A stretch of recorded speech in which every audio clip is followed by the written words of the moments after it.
Assalamualaikum warahmatullahi wabarakatuh. Alhamdulillahi rabbil alamin. Wassalatu wassalamu ala asyrafil anbiya'i wal mursalin wa ala alihi wa sahbihi ajma'in, amma ba'du. Yang sama-sama kita hormati dosen pengampu akhlak tasawuf Al-Ustaz Syamsuddin MPD dimanapun beliau berada, yang sama-sama kita banggakan teman-teman seperjuangan. Baiklah, kali ini saya akan melanjutkan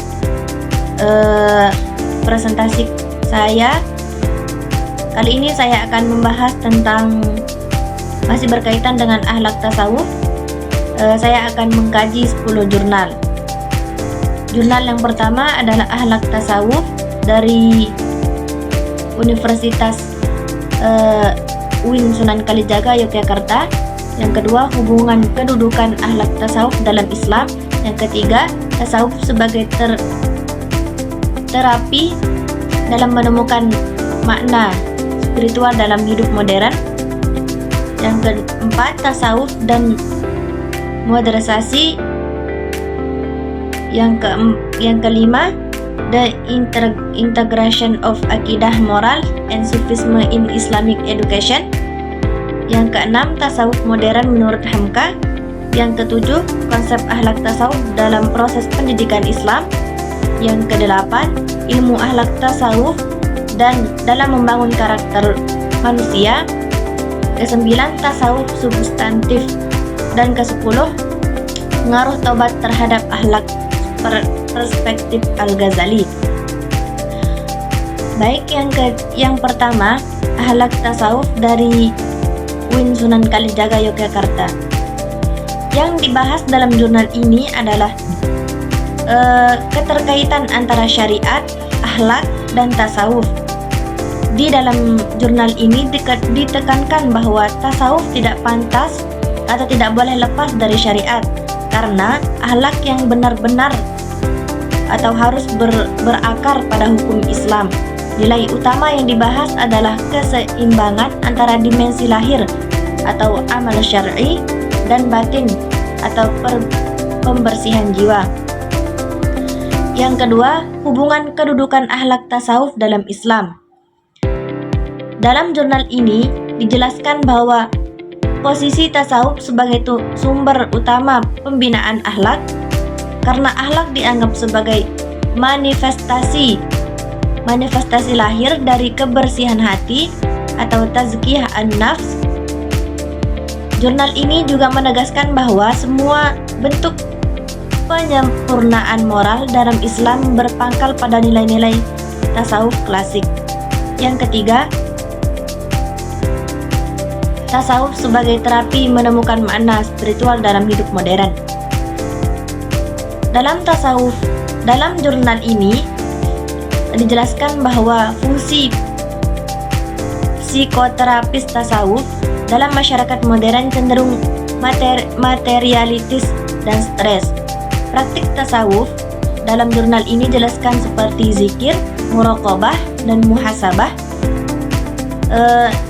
Zikir, muraqabah, dan muhasabah tersebut berfungsi sebagai terapi jiwa dan sarana menemukan makna hidup. Yang keempat, tasawuf dan modernisasi. Dalam jurnal ini berfokus pada peran sosial tasawuf dalam menanggapi krisis moral dan dehumanisasi akibat modernisasi. Ditekankan bahwa akhlak tasawuf yang menekankan etika dan kasih sayang atau dapat menjadi solusi bagi masyarakat modern yang kehilangan arah spiritual. Yang kelima, the integration of akidah, moral, and sufism in Islamic education. Dalam jurnal ini mengkaji bahwa integrasi ketiga pilar pendidikan Islam adalah akidah, akhlak, dan tasawuf. Jurnal ini menegaskan pentingnya pendekatan spiritual dalam sistem pendidikan Islam agar pembelajaran tidak hanya kognitif tetapi juga membentuk kepribadian religius dan berakhlak mulia. Yang keenam, tasawuf modern menurut Hamka. Dalam studi analisis terhadap tasawuf klasik.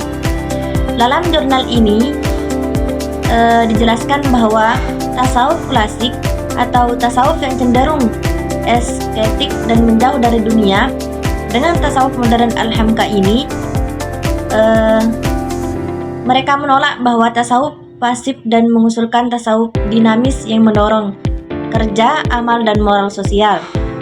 Yang ketujuh, konsep akhlak tasawuf dan dalam proses pendidikan Islam.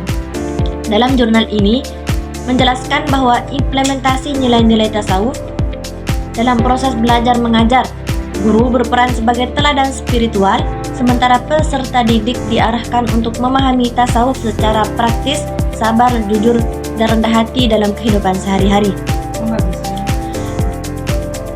Kedelapan, ilmu akhlak tasawuf dalam membangun karakter bangsa. Dalam jurnal ini menegaskan bahwa ilmu tasawuf adalah fondasi pendidikan karakter. Nilai-nilai seperti keikhlasan, tawaduk, dan zuhud menjadi dasar pembentukan pribadi unggul dan berintegritas di masyarakat modern. Yang kesembilan, tasawuf substantif. Mengulas tasawuf yang substansial, bukan ritualistis. Penulis berpendapat bahwa masyarakat modern perlu memahami makna terdalam tasawuf seperti cinta, empati, kesadaran, dan spiritual, bukan sekedar menjalankan ritual sufi tanpa pemahaman makna. Yang ke-10, pengaruh tobat terhadap akhlak perspektif Al-Ghazali. Dalam jurnal ini dijelaskan bahwa Al-Ghazali menelusuri pandangan tentang tobat sebagai proses penyucian jiwa. Seperti tobat menjadi tahap pertama menuju azkiyah an-nafs atau pembersihan hati yang menghasilkan akhlak mulia. Konsep ini menunjukkan kesinambungan antara tasawuf klasik dan psikologi spiritual modern. Baik, mungkin itu saja yang dapat saya sampaikan. Kurang dan lebihnya mohon dimaafkan. Sekian, wassalamualaikum warahmatullahi wabarakatuh.